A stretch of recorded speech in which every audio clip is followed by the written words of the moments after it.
No sé lo que pueda parecerle al mundo, pero para mí me parece haber sido solo un niño jugando en la playa y divirtiéndome de tanto en tanto, tratando de encontrar la piedra más lustrosa o la más bella concha, mientras que el gran océano de la verdad yacía sin descubrir ante mí.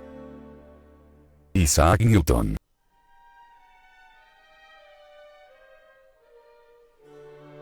Este pensamiento de Isaac Newton, expresado al final de su larga vida, ilustra su gran interés por todos los campos del saber humano. Newton fue un buscador de la verdad, independientemente de dónde ésta proviniera. Intentó explorar la estructura total del conocimiento humano.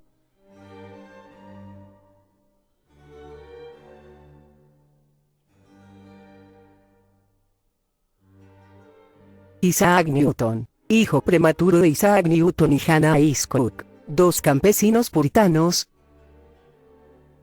nació en Woolsthorpe, Lincolnshire, Inglaterra, un 25 de diciembre de 1642. Su madre lo dejó a cargo de su abuela, con quien vivió hasta la muerte de su padrastro en 1653. Su madre regresó al hogar familiar acompañada por dos hijos que tuvo con este señor, pero la unión familiar duró solamente menos de 2 años. Isaac fue enviado a estudiar al colegio de King's School en Grantham, a la edad de 12 años, donde estudió latín, algo de griego y lo básico de geometría y aritmética. Conocemos su impacto en la evolución y desarrollo de la ciencia contemporánea, al establecer la ley de la gravitación universal, las 3 leyes de la mecánica, los principios de la óptica y el desarrollo del cálculo diferencial e integral. Sin embargo, Newton también se interesó por la teología y la alquimia. Este último interés, sin embargo, permaneció oculto durante muchos años del conocimiento público, por considerarse como una falla del supremo intelecto de Newton. Los primeros estudios sobre Newton y la alquimia se remontan al siglo XIX. En ese entonces, Bruce Tay, primer biógrafo de Newton, sorprendido por los documentos de Isaac sobre la alquimia, escribe: No hay problema de más difícil solución que el que se relaciona con la creencia en la alquimia, y con la práctica de sus artes por hombres de elevado carácter con encumbrados logros. Más adelante escribe: No podemos comprender cómo una mente de tanto poder como la suya pudo rebajarse a ser incluso el copista de la poesía alquímica más contemplativa, y el anotador de una obra que no era más que el producto de un bribón. Los escritos de Newton sobre alquimia fueron redescubiertos en 1936, y posteriormente subastados. El ganador fue el economista John Maynard Keynes. Después de estudiar lo que había comprado, Keynes dicta una conferencia en el Club de la Royal Society en 1942, en el tricentenario del nacimiento de Newton, en la que considera a Newton no como el primero de la era de la razón, sino como el último de los magos, el último de los sumerios y babilonios que trataron de plantear una visión total, física y mística sobre el universo y sus fenómenos. El interés de Newton por la alquimia comenzó a mediados de 1660, y duró aproximadamente 30 años. Durante este tiempo Newton compró y leyó los tratados fundamentales del arte alquímico, y practicó muchas de sus enseñanzas. Newton hizo muchas anotaciones sobre lo que leía y al mismo tiempo sacaba sus propias conclusiones. Durante este tiempo llevó un cuaderno de anotaciones en las cuales anotaba los procesos más importantes del arte alquímico, su índice químico. Se piensa que el volumen total de las notas y apuntes alquímicos de Newton se elevan a 1.000.000 de palabras, 400 palabras por página o cerca de 2.500 páginas. Uno de los químicos cuyo trabajo tuvo influencia en Newton fue Robert Boyle, 1627-1691. De cuyo libro, El origen de las formas y cualidades, Newton hizo copiosas notas en sus cuadernos. Robert Boyle es para algunos el verdadero padre de la química. Su libro más famoso, El químico escéptico, puso fin a la idea aristotélica de los 4 elementos y a los 3 principios de Paracelso. Además, popularizó la idea de que la materia estaba compuesta de átomos, y de que el resultado de cualquier fenómeno era consecuencia de las colisiones de estos átomos entre sí. De esta manera, Boyle defiende la teoría corpuscular que luego sería extendida por Newton. A pesar de que para nuestros estándares Boyle era un verdadero químico, él creía en la transmutación de los elementos. Es por ello que Newton le escribe previniéndole de que el conocimiento de la transmutación no debía caer en manos de personas sin las cualidades necesarias para recibir este extraordinario conocimiento. En uno de sus trabajos más extraños, Boyle narra una serie de experimentos que había visto y en los cuales el oro era transformado por medio de una pequeña cantidad de agente transmutador sólido en un metal menos noble, en lo que podríamos considerar como un experimento de transmutación inversa. En la actualidad a Boyle lo reconocemos más por sus estudios de las propiedades de los gases y por la ley que lleva su nombre, que expresa la relación inversa entre la presión y el volumen de un gas. En alquimia los libros de George Stark, 1628-1665, quien escribía bajo el seudónimo de Irenaeus Filaletes, un pacífico amante de la verdad, ejercieron gran influencia en Newton. Este último solía copiar extensamente del libro de Filaletes conocido como Los Secretos Revelados.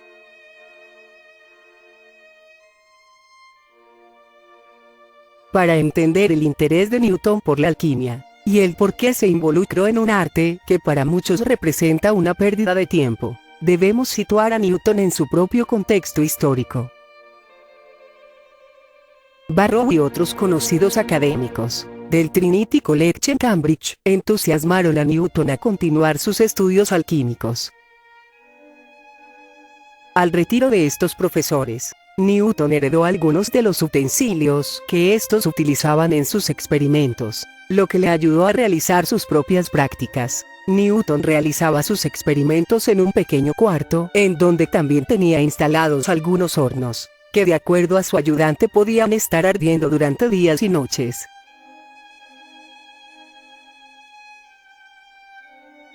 El gran interés de Newton era mostrar la grandeza de Dios a través de sus logros. Newton creía en la universalidad del pensamiento, de manera que no es de extrañar que se dedicara a las áreas más importantes del pensamiento de su tiempo. La teología y la alquimia eran dos de estas áreas. Newton pensaba que los grandes hombres de la historia nos habían transmitido un secreto a través de los libros sagrados, y que era necesidad de los hombres inteligentes descubrir este secreto, que para mantenerlo alejado de los hombres incultos e ignorantes, los grandes lo habían transmitido en un lenguaje simbólico. Nada en el mundo es estable, todo se transforma. Heráclito. Buscando una explicación a estos cambios de la naturaleza, Newton se adentró en la alquimia. Los alquimistas postulan que las sustancias químicas en su estado natural poseen un espíritu, que el científico destruye cuando separa estas sustancias en sus constituyentes fundamentales, llamado proceso de análisis. A este espíritu Newton lo describía como una porción de materia inimaginablemente pequeña, que en el mundo orgánico daba lugar a las transformaciones que normalmente asociamos con un ser viviente. En una materia muerta este espíritu contenía en potencia la posibilidad de un cambio químico, la transmutación de los metales. Si este espíritu era entendido y controlado, daba un poder extraordinario que debía ser mantenido fuera del alcance de los seres ignorantes y buscadores de riquezas.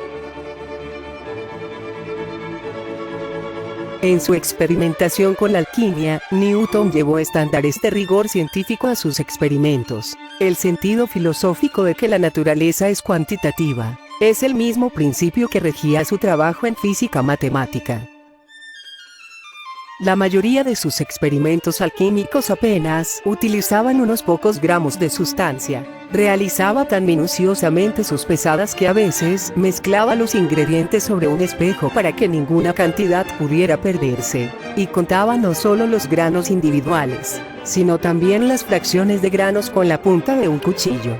Newton se concentró en sus experimentos alquímicos con la misma intensidad y vehemencia con que se dedicó a sus otros intereses en los campos de la física y la matemática. En este sentido, Newton se impuso una disciplina y un régimen de vida que han sido comparados a los de un monje medieval. De sus días acompañando a su patrón en sus experimentos, Humphrey Newton ha escrito: tan intensos y tan serios eran sus estudios que comía muy parcamente, y a veces olvidaba comer por completo. Muy raramente iba a la cama antes de las 2 o 3 de la madrugada, a veces no hasta las 5 o las 6, durmiendo 4 o 5 horas, especialmente en primavera y otoño, durante la caída de las hojas. Épocas durante las cuales acostumbraba pasar hasta 6 semanas seguidas en su laboratorio, sin apagar el fuego ni de día ni de noche, él velando una noche y yo la siguiente, hasta terminar sus experimentos químicos, en cuya realización era de lo más preciso, estricto, exacto. ¿Cuál era su finalidad? Es algo que nunca fui capaz de penetrar. Pero sus penalidades, su diligencia durante todos aquellos tiempos, me hacían pensar que era algo más allá del alcance del arte y la industria de los humanos. Nunca le vi beber, ni siquiera vino o cerveza, excepto en las comidas, y entonces incluso muy frugalmente.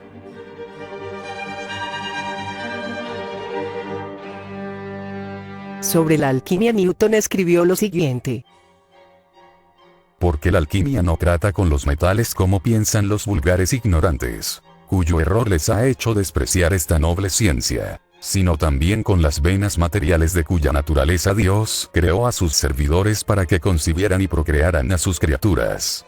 Esta filosofía no es de la clase que tiende a la vanidad y al engaño, sino más bien al provecho y a la edificación, induciendo primero el conocimiento de Dios y segundo el camino para hallar auténticas medicinas para sus criaturas.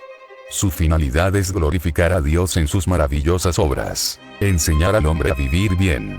Esta filosofía, a la vez especulativa y activa, no solo puede hallarse en el volumen de la naturaleza, sino también en las sagradas escrituras, como en el Génesis, Job, Salinas, Isaías y otros. En el conocimiento de esta filosofía hizo Dios a Salomón el más grande filósofo del mundo. Muchos se preguntan si los estudios alquímicos de Newton no habrán servido de inspiración para muchos de sus logros en otros campos del saber. Uno de los esfuerzos centrales de Newton fue la extracción del mercurio de los metales. No el mercurio común, sino el mercurio filosofal, la materia prima de la cual están formadas todas las sustancias, el átomo de Demócrito. Para 1670 su atención se había centrado en el régulo de antimonio. La palabra régulo proviene del latín regulus, que significa reyezuelo, nombre este que se daba al antimonio, debido a su importancia en el proceso de refinación del oro, el rey de los metales. Después de su lectura y estudio del libro de Filaletes, Newton emprende la preparación de la estrella del régulo de antimonio.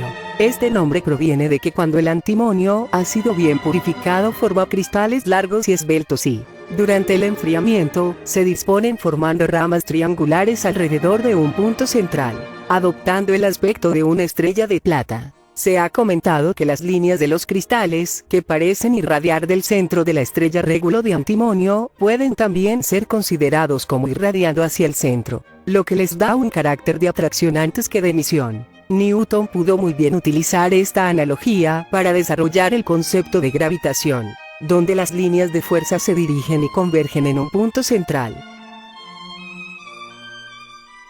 A través de sus escritos, Newton abogó por una constitución atómica de la materia en oposición a la idea aristotélica del continuo. Los átomos eran para él la semilla inmutable de la que brotan casi todos los fenómenos naturales. Y, en particular, el fenómeno químico de la transmutación también podía explicarse en términos atómicos.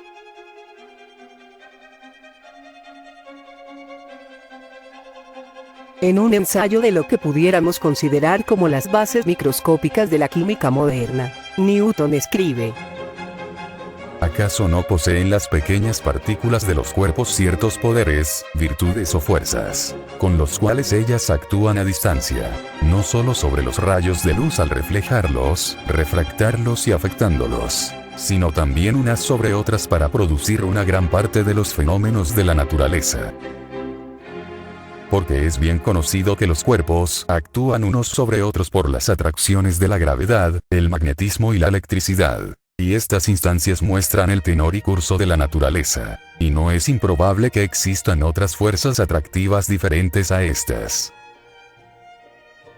Porque la naturaleza es muy constante y está de acuerdo a ella misma. ¿Cómo se puede producir estas atracciones? Yo no lo considero aquí.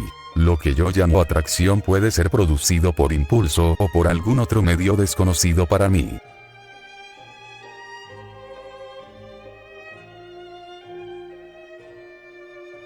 Newton también señala que estas fuerzas decaen más rápidamente que la fuerza de gravitación. Algunos autores han visto en estas ideas de Newton el concepto de afinidad química que surgió mucho tiempo después, y los más arriesgados han tratado de ver las primeras especulaciones sobre el origen del enlace químico, y las fuerzas que mantienen unidos a los átomos en las moléculas de cualquier sustancia química, cuya explicación no se dio sino en la primera mitad del siglo XX cuando surgió la mecánica cuántica. En un artículo llamado La vegetación de los metales, Newton expone directamente la relación de la alquimia con la filosofía mecánica. La ciencia mecánica tenía que ser complementada con una filosofía natural más profunda, que probara los principios activos detrás del movimiento de las partículas. En su artículo sobre la hipótesis de la luz, Newton expone lo que ha sido considerado como una cosmología alquímica. Quizás la totalidad de la naturaleza puede no ser más que las diferentes contexturas de ciertos espíritus etéreos, o condensaciones de vapores por precipitación.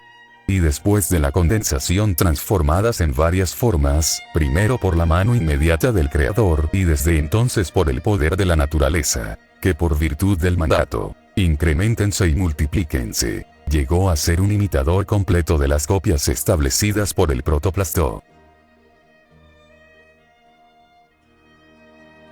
Otro aspecto importante del Newton místico es su interés en las antiguas escrituras. Newton aprendió hebreo para leer la Biblia a partir de las fuentes originales. Asimismo, leyó y se familiarizó con los escritos de los padres de la Iglesia, especialmente los que habían formulado la doctrina de la Trinidad, como lo fueron Atanasio, Gregorio Naciancen, Jeremías, Agustín, entre otros, queriendo establecer un vínculo entre lo nuevo y lo original en la doctrina cristiana. Era propio de su temperamento no aceptar como verdadero nada que no pudiera verificar por sí mismo. Como resultado de estos estudios, Newton comenzó a dudar de la divinidad de Cristo y la doctrina de la Trinidad. Newton comenzó a pensar que un gran engaño había pervertido a la antigua Iglesia al modificar las Sagradas Escrituras con el objeto de apoyar el trinitarismo.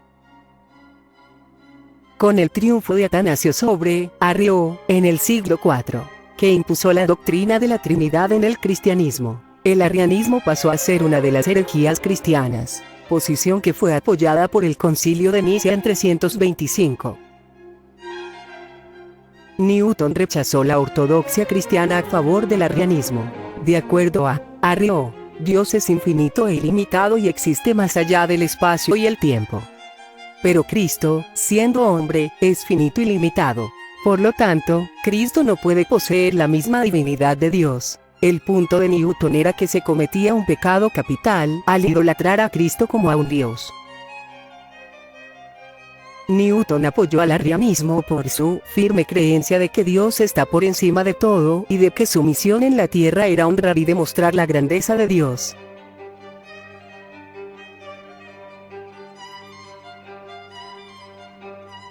Para concluir, Newton fue un hombre que vio en la grandiosidad del universo y en su funcionamiento la mano de un espíritu superior, y cuya dimensionalidad era tal que fue un universalista, aquel que se interesó en todas las áreas del conocimiento importantes en su tiempo, e hizo grandes contribuciones en cada una de ellas.